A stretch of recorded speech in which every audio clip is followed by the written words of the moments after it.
Dapat kayong magkakapatid gano'n sila kasipag, hindi ba kayo napabayaan ng magulang ninyo? No, kasi Oo. it's like what we do also in our family. My parents, they never go out.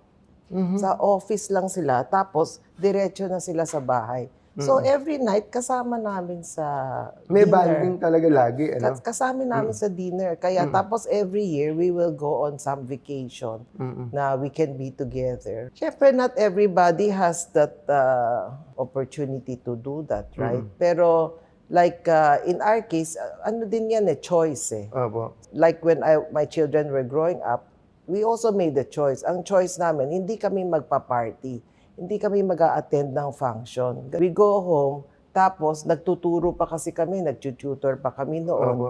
Kaya even among my executives, I let them go take care of their families. Kasi pag people are not happy at home, hindi